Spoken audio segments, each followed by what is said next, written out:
and welcome to the first Brockport Weekly of the semester. I'm Alec Richardson. And I'm Mike Nutting. I hope everyone had a great summer and is off to a great beginning of the semester. So what did you do this summer, Alec? I actually had a very interesting summer. I went to Indiana for a week to go for a conference, and I met a bunch of new people, and it was actually a very fun time. Sounds great. Yeah. Well, what did you do? Actually, I moved into Brockport this summer, so now I'm a full-time resident of Brockport. But an interesting thing, I was here the first weekend for the move-in weekend, and there are a lot new students this semester, more than I've ever seen. I've seen a lot more people around campus, too. It's really noticeable. Oh, yeah. Yeah. Well, we have a lot of good stories today. For our first story, BTV reporter Emily Namanis got some information about how the college is handling this increase in enrollment.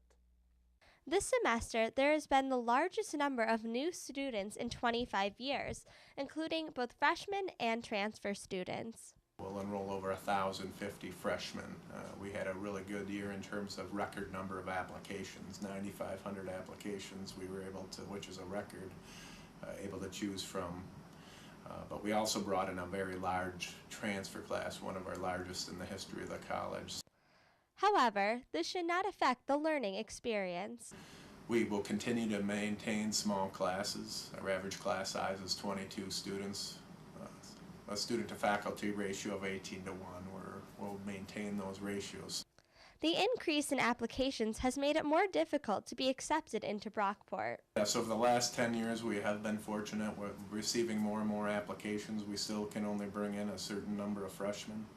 So we do have to be more selective. We do generally look at the high school academic profile and the extracurricular activities and try to identify the best students. This year, Brockport was able to offer admissions to less than half of those who applied. They do, however, anticipate a decline of applicants with the increasingly poor economy. For Brockport Weekly, I'm Emily Namanis. Thanks, Emily. This year, the College at Brockport hosted its 10th annual Diversity Conference.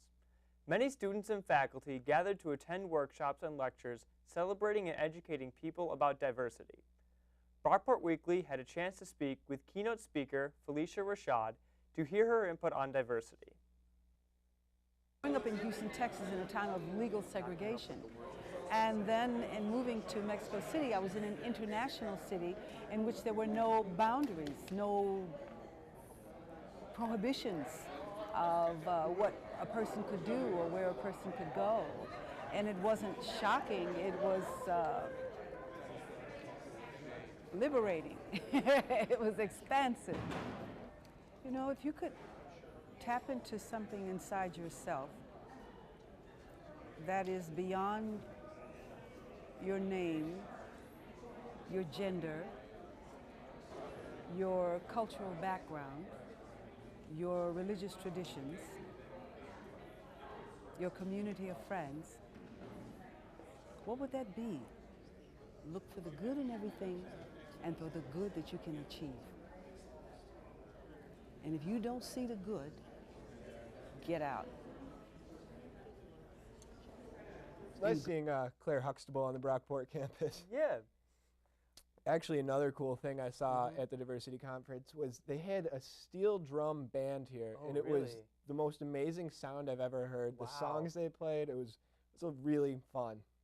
I would have loved to see that. It was great. That had to be amazing. Well, this year, there are less international students enrolled. Brockport Weekly reporter Jia Lu has the story. In 2008, we decreased the scholarship dollars that students were eligible for as incoming freshmen. And so that was a big impact. And then SUNY has actually increased the out-of-state tuition, and this year there was actually an increase of about 4%. So the decrease in scholarship dollars compared with, or in conjunction with the increase in tuition rates was a big factor when I was doing my surveys of students who decided not to attend Brockport. And then the other thing would be also is there's an entire additional process that happens with international students in which they need to go through interviews with the government, they need to show proof of financial documentation, They need to make sure that there's enough family back at home so that they won't, there's lots of factors. So we noticed that we were issuing as many I-20s, which will lead to the visa that students can actually study at Brockport with. But unfortunately, they weren't granted those documents.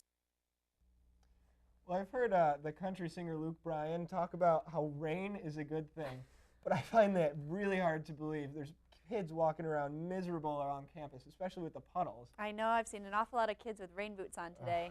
Oh, yeah. Unfortunately, it's going to continue on into tomorrow. But it might clear up into Friday evening, so let's take a look at that.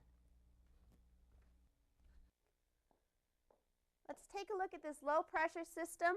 This started out on Thursday off the coast of Michigan. Now as this started to move in on Thursday night and into Friday, this low pressure system just going to kind of take its time, bringing with it some of that rainfall values that are going to be a bit higher than we're used to seeing. A bit of thunderstorms to the south of it, nothing too much to worry about in our way, just that rainfall totals that are going to reach up into almost possibly an inch. Now this low pressure system is going to move off of the east coast, and it's going to start to die down as it does that. But we're going to see some of that nice pleasant air move on into their area, and it's going to start to clear up as we move on into Friday afternoon and into the evening. Rainfall totals, we're going to see between 1/2 of an inch and an inch. We're kind of right on that line right there for Friday, and this is including Thursday's totals as well. So a bit more than we're used to seeing. I would keep your rain boots out for at least tonight and on into Friday morning. Taking a look at this weekend, though, we're going to see this low pressure system off the coast of the Hudson and this cold front dragging along down behind it. Now this is going to bring with it some of those cooler temperatures with this high pressure system kind of pushing it down into the Midwest and on into our area. Still some warmer temperatures around the south to be expected, but we're going to start to see some of that cooler fall air this weekend as temperatures only reach up into the mid-60s. Taking a look at the hurricanes right now, we've got Julia is going to start to weaken this weekend as it moves more further towards the Atlantic and kind of gets sucked in by that high pressure system. Igor, on the other hand, is going to strengthen as we move on into Sunday, projected to be a Category 3. We don't have anything to worry about that, though, as it starts to move further into the Atlantic also. We've also got Tropical Depression Carl moving over the central Mexico area, and that's also going to stay out of the U.S. as well. Take a look at your Friday night out. You're going to see a low 48 degrees. A bit of rain in the afternoon, but like I said, that's going to clear on out into the night, and we're going to see a nice clear and cooler night for Friday. Taking a look at your 5-day forecast, Friday you're going to see a high of 68 and some of those rain chances in the morning. Moving on into Saturday, jumps up a bit to 75. Sunday and Monday, a little bit cooler with 66 and 68. And Tuesday, we're going to see that temperature start to rise a bit into 77. Tuesday night, though, we're going to keep an eye on some possibility of some severe thunderstorms that could be moving our way into the evening hours. With your campus forecast, I'm Chief Meteorologist Nicole Parker. Wow, can't wait for Tuesday. Yeah, let's hope it keeps up. Yeah, it'll be nice weather then. Well, yeah. Well, Sarah is back in the kitchen this semester with a new recipe. Sarah, what do you have for us this week?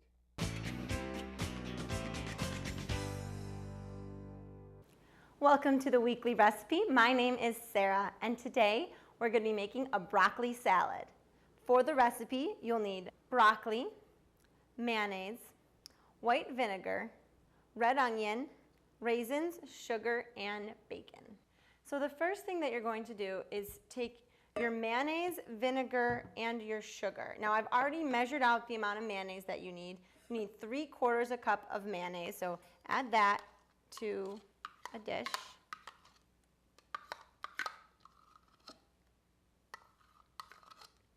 And then it's 2 tablespoons of sugar.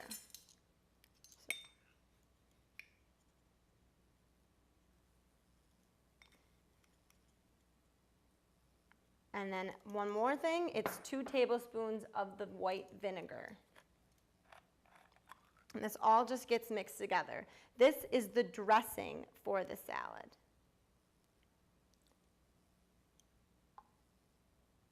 It's a nice, sweet, mayonnaise-y dressing.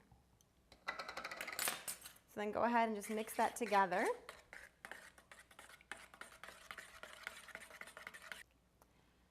So after you've mixed all the ingredients, you're going to want to refrigerate it while you prepare the rest of the salad.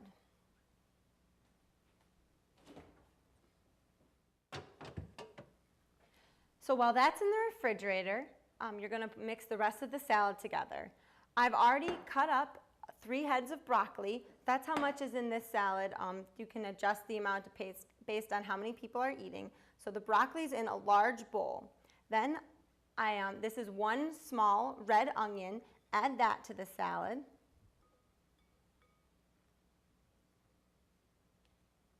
And you can mix it up.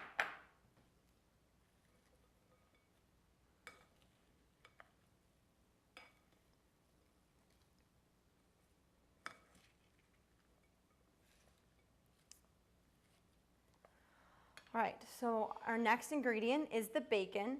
This bacon, it's already been cooked, so don't use raw bacon. And then just take it and break them up into small bite-sized pieces and add that right in. Okay.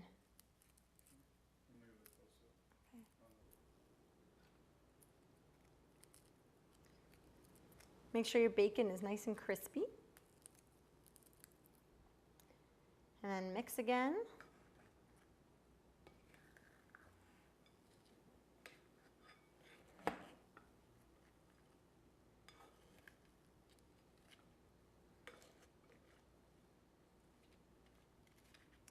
And the last ingredient is raisins. The raisins are optional, but I like to add them. I think they give a nice additional flavor. And once again, mix up the salad.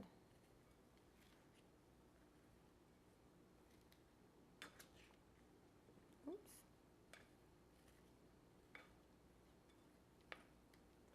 All right. So once that's all mixed, you'll want to go and get the dressing that you had placed in the refrigerator. Add that to the salad.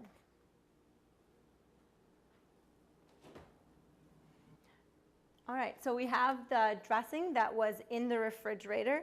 Drizzle that right on top.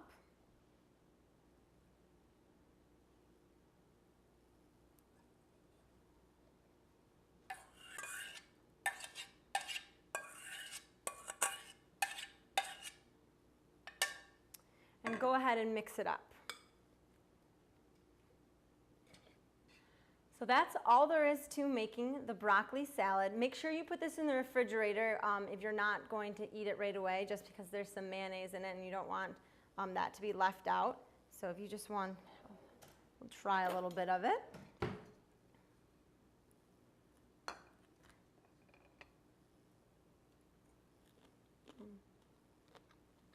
This is one of my favorite salads. I ask my mom to make it for me all the time when I'm at home. So to view the recipe for this salad and other weekly recipes, visit brockporttv.com. Wow, Sarah, that looks absolutely amazing. It looked delicious. Oh, yeah. Well, we had a good thing happen in sports lately. The boys soccer team beat nationally ranked Hobart.